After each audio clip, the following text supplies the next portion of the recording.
Hey guys, it's Impactful Gaming and welcome back to another video about some of the best indie slash free to play games that I found in the past month. Now this time around, this indie game video is a wee bit different to the usual ones because some of the indie games that I've found in the past month have been interesting to say the least. Indie games usually surprise you, but I definitely wasn't expecting to see what I found, and you'll see what I mean when I get into the list. We have a pretty decent range of games this time, but it's not so much that they're the best indie games that I've played, it's just more a fact of I wasn't expecting to enjoy them as much as I did. As usual, all these games are free to play on Steam, and I'll leave a link to their Steam page in the description below. Well, let's get into it. First up we have I Love You Colonel Sanders by Psyop and KFC. Yes, KFC have made a dating sim game, that's how we start this video. Now, I'm not really a dating sim kind of guy. The last one I played was Doki Doki Literature Club, but I could not pass up playing this game. You go to a 3-day culinary school where you meet a host of characters on your journey. Miriam, your goofy childhood best friend. Ashley, your rival who I was trying to get with, but that's neither here nor there. Van Van, a man with too much muscle and a pompadour. Pop, who my god I don't even think knows what's going on. Clank, a cooking utensil in a cooking robe.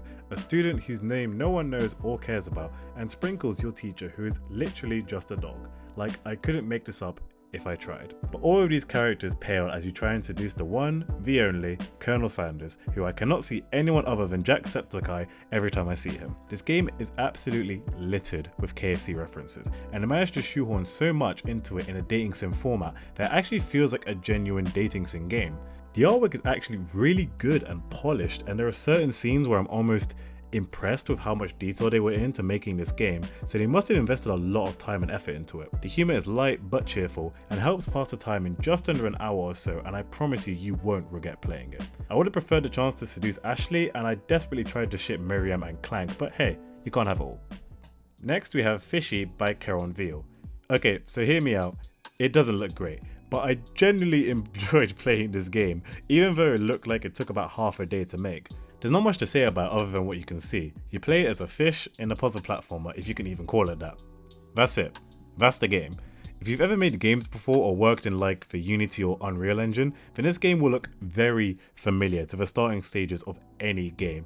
Square, wide open space, simple platforms and triggers, and a whole lot of polygons and easy to do movements. But what I love about it is it's such a spoof of a game, like it knows exactly what it is, and the dev even put in some features that honestly made me chuckle. When you die, you get these kind of ragdoll physics as you fall, which is hilarious. The background looks like some random stock image from Google that isn't even meshed, and they used it to create different biomes. There's coins which, as far as I know, literally do nothing, and they even added some verticality to the platforming later in the game. I'm not trying to insult this game, though it sounds like it.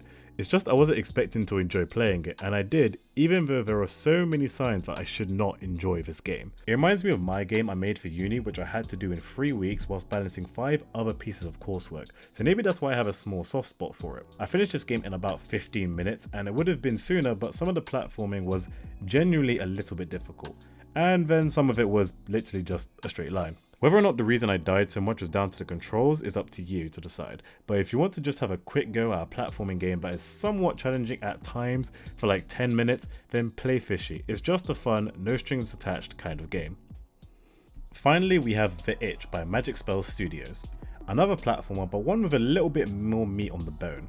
You play as a local townsman in a world where the people have been plagued by a horrible disease they call the itch.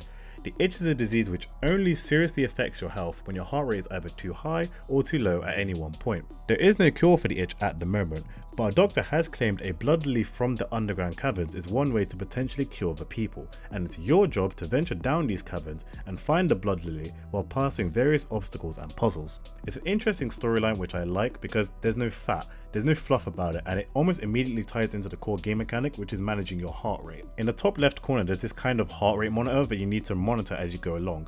You can use your heart rate to unlock new areas, but if you use your heart rate too much, it will deplete very fast. Though really there's so many chances to replenish it, this isn't what you should worry about. It's more you having too high of a heart rate. If you move too much, it will raise very quickly and put you in danger. I love this mechanic of the game because normally you try and stock up, but here you've got to keep a happy medium and try your best to monitor your heart rate as you go. You can release your heart rate over time, but you can only do this outdoors, so even when you venture inside, you have to keep a keen eye on the monitor. Other than that, it's a fairly normal platform. You collect stuff, you do certain tasks, and you try to get through each level.